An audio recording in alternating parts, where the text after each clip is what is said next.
भगवान की पूरी इच्छा है कि ऐसे कमा खाओ, मैं उसी से बैठी कमा खा। भीख मांगने नहीं जाती बेटा, मेहनत करके खाती।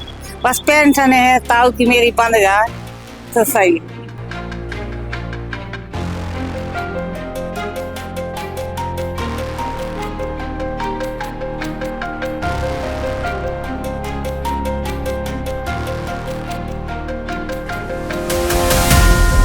कोई भी इनको अगर मदद करना चाहता है या कोई हेल्प करना चाहता है, हाँ तो ये बता रही हैं। और आप अगर लगता है कि नहीं इनका मदद किया जा सकता है तो वहाँ पे जाइए और इनका मदद कीजिए। अभी हम डेल्टा 1 में है, ग्रेटर नोएडा के। और जब इधर से 42 डिग्री के टेम्परेचर में मैं जा रहा था अपने गाड़ी से, तो मेरी नज़र एक रोड साइड बैठी अम्मा पे पड़ी।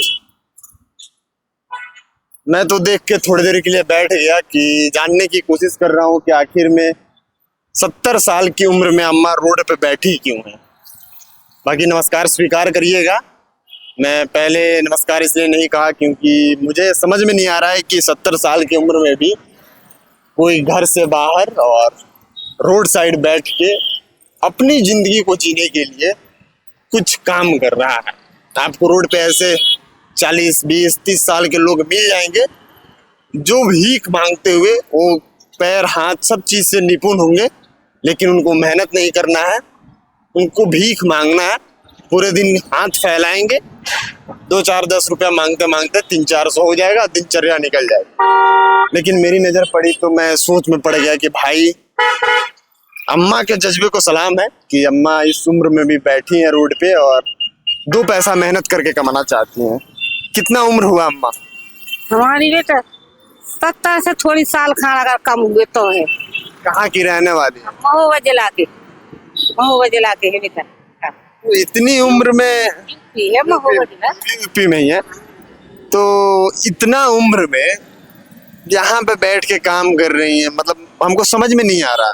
मेरी भी दादी है, घर पे है, मैं जितने लोगों को देखता हूँ घर पे रहती हैं। आप इतने उम्र में और इस कड़ाके की धूप में काम कर रही हैं, वो भी धूप में बैठ के, क्यों? हमारा बेटा गरीबी रेखा का कारण बन जाए तो सही है। अमीरी रेखा का कारण में क्या है, एक विकलांग बच्चा है, 3 जी से खा रहा है, उसी में बेटियां शादी हो गई तो ये तो ऐसा अपने घर की हो गई।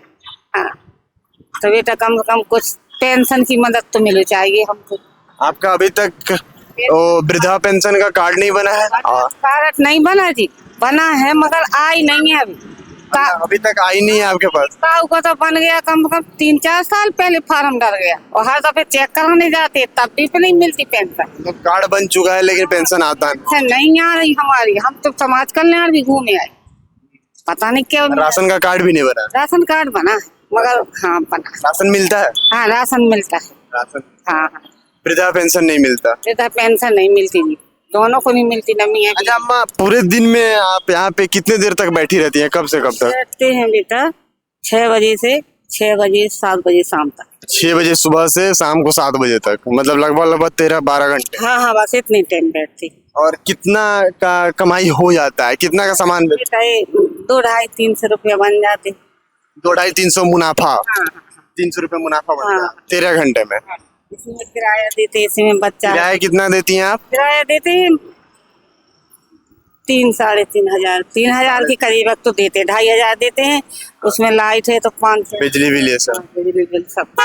आप बताइए कि यहाँ पे लगभग 13 घंटे बैठती हैं, पर डे के 300 के हिसाब से महीने का 9,000। और किसी दिन नहीं आई तो 2-3 दिन अगर महीने में नहीं आई तो 7-8 हजार रुपये महीने का कमाती होंगे। उसमें से आपका 3,000 रुपये किराया चल जाता है? किराया चल जाता, खाना पीना चलता रहता है। और एक बेटा आपका विकलांग भी है, उसकी भी दवाई आती है? हाँ दवाई आती है, हमारी दवाई आती है। हमारा ऑपरेशन है बेटा कैंसर का। आपको? आपका कैंसर का ऑपरेशन है? हाँ ताऊ का है, 4-5 कैंसर ताऊ के है, बवासीर का है जी, और देखो भवंदर फोड़े का हो चुका है, हम झूठ नहीं बोल रहे। हाँ। आपका कैंसर का ऑपरेशन हुआ है? देखिए इनके चेहरे पे अभी तक निशान है यहाँ से यहाँ तक, और इनका कैंसर का। अब समझिए कि आप इस स्टोरी से इंस्पायर भी हो सकते हैं कि कोई इंसान अपने कैंसर को मात दे के तब भी भीख नहीं मांग रहा है, तब भी किसी के आगे हाथ नहीं फैला रहा है, रोड पे बैठ के 2 रुपये कमाने की कोशिश कर रहा है। और अपने बलबूते वो कुछ करने की कोशिश कर रहा है। तो अम्मा, आपको कैंसर था, आप कैंसर को हरा दी। मैं बेटा झांसी में हमारा इलाज हुआ है, हम दिखाने गए थे तो हमको डॉक्टर साहब ने बताया था कि तुम्हारी कैंसर की गांठ बन गई है इधर, तो हमने ऑपरेशन करा दिया था। क्या आप कोई ना मतलब गुटखा तंबाकू या सुर्ती बीड़ी कुछ यूज करते थे? अपने आप ऐसा ही अपने आप से गांठ उमड़ गई थी, छाले दिखाने गए थे। छाले तो बेटा अभी भी होती मगर अब उतनी छाले नहीं है, पटा जाती सही हो जाती, मगर जब गांठ कैंसर का ऑपरेशन तो बहुत महंगा होता है, बहुत महंगा होता है। 8-10 साल हो गए जी, प्राइवेट में हुआ था। हम पहले मजदूरी करते थे, दोनों बुढ़े दोनों मियाँ बीवी आप लोग मजदूरी करते थे पहले जब हम जवान थे। कितना रुपया लग गया होगा ऑपरेशन में? कुछ ना कहा, हमको तो आदमी कह रहा था सरकारी फार्म भरा दो तुम, मगर हमको उतने दिमाग में नहीं आया। अब ऐसे ही तो जैसे पेंशन को फिर रहे, नहीं बन रही पेंशन, नहीं बन रही तो ऑपरेशन के लिए हमने ऑपरेशन करा लिया। अब सरकार में सुनी ना सुनी, नहीं तो कह रहे थे कि तुम्हारा सरकारी पैसा मिल जाएगा, मगर हमारे कागज अब प्राइवेट के भी खो गए। झांसी में कराया था हमने, फुलवाली प्रोहत में प्राइवेट अस्पताल में कराया था ऑपरेशन, मगर हमारे भी कागज हमारे पास। तो ऑपरेशन में उसमें कितना खर्चा आया होगा? कुल खर्च आया तो बेटा पहले 8-10 साल पहले कम आया था, 8 लाख 1.5 लाख रुपया से 2 लाख हो गया था। अभी आप कभी फिर जांच कराएं कि आपको है कि नहीं? मैं नहीं गई बेटा जांच कराने, 8-10 साल हो गए। छाले भी होते हैं, ताऊ भी कहते चल जांच करा, मगर प्राइवेट में पैसा ज्यादा लगता है, इसलिए मैं गई नहीं। अब मैं सरकारी अस्पताल में मुझे छाले हो गए तो मैं जाके वहीं दवा ले आती हूँ, वहीं सरकारी अस्पताल से। तो मुझे डॉक्टर नहीं कहने लगती तुमको केमू चढ़े, शिकायत तुम्हारी हुई नहीं है, केमू चढ़े है इसलिए तुमको छाले आते रहते, फिर सही हो जाती, फिर आती रहती। मुंह भी नहीं बनता बेटा, ऐसे से ज्यादा खाना भी खाती रहती है, 1-2 रोटी। अब यही है बेटा, सबकी मेहरबानी, पेंशन बन जाए तो सुखी से 2 रोटी खा, कम कम ज्यादा तो हो जाए। मतलब आप जितने सरल भाव से बता रहे हैं, सुनने में मतलब लग रहा है कि आप सच में कुछ हैं। बेटा हम सच बोलते हैं, हम झूठ नहीं है, आपसे कह रहे हैं। नहीं, मैं बोल रहा हूँ कि आप कितने चीजों को मात दे के अपने बलबूते यहाँ पे खड़े हैं, आपको इस बात का अंदाजा है? अंदाजा है बेटा, अब कमाने खाने का हम सोच रहे बेटा, चलो हाथ पांव चल रहे तो बच्चा के काहे परेशान कर, विकलांग बच्चा कहाँ जाए। हमने पैसा। आपके कोई और बच्चे हैं? एक है हमारा, वो मजदूरी करता है बेटा, उससे हम अलग है, वो आपको मदद नहीं करता। अब मदद उसके बच्चा है 3, मजदूरी में कितनी मदद होगी, 3 बच्चा है, बताओ कितनी महंगाई है बेटा। तुम तो झूठ थोड़ी हो। अब देखिए, कोई अगर यहाँ पे रहता है तो कहता है कि मेरा बच्चा है, मेरे से अलग हो गया है, मदद नहीं करता, उसके बारे में भरा बुरा बोल देता, मतलब जो भी होता कि भला बुरा बोलता। लेकिन अम्मा देखिए कि इतने चीजों को मात दे के यहाँ पे बैठी हैं, तभी बोल रही है कि मजदूरी करता है मेरा बेटा, उसके भी 3 बच्चे हैं, इतनी महंगाई है, वो अपना देख रहा है, उसके बारे में गलत नहीं बोल रहे हैं। नहीं बोलूंगी बेटा, गलत क्यों बोलूं, क्योंकि उसके 3 बच्चे हैं, उनको कौन खिलाएगा, वो खिलाता है, पिलाता है, थोड़ी बहुत पढ़ाता है बच्चों को। बताइए, पोता पोती से आप मिलती हैं? हाँ मिलती हूँ, कुछ लेके जाती हैं उनके लिए? हाँ जाती हूँ, थोड़ी बहुत जन 50 रुपये आती हूँ, और का। एक होता है दादी का ममता कि बताइए, मतलब मैं निःशब्द हूँ, मैं क्या बोलूं समझ में नहीं आ रहा। मैं ऐसे जा रहा था और अम्मा पे नजर पड़ा, और देखिए कि सीख लेने वाली स्टोरी। अगर आप अपने जिंदगी में थक हार के बैठ चुके हैं तो आपको ये स्टोरी बहुत ज्यादा इंस्पायर कर सकती है कि एक बच्चा इनका विकलांग है, एक बच्चा है जो अपने बच्चे में परेशान है, लेकिन तब भी अम्मा का शिकायत नहीं है कि नहीं वो हमको नहीं कर रहा, वो कर रही है, अपने बच्चों को पढ़ा रहा है, वो अपने बच्चों में परेशान है। कितनी महंगाई है, उसका बाद सबसे बड़ी चीज कि अम्मा कैंसर को मात देके इस धूप में आप यहाँ पे, मेरे कैमरा पर्सन का हालत खराब हो रहा है, मैं बता रहा हूँ भाई, इतनी धूप है यहाँ पे, लेकिन उस धूप में अम्मा यहाँ पे एक छाता लगा के बैठी हैं ताकि 2 रुपया के लिए किसी के पास हाथ ना फैलाना पड़े, अपने बलबूते मेहनत करके 2 पैसे कमाए जा सके।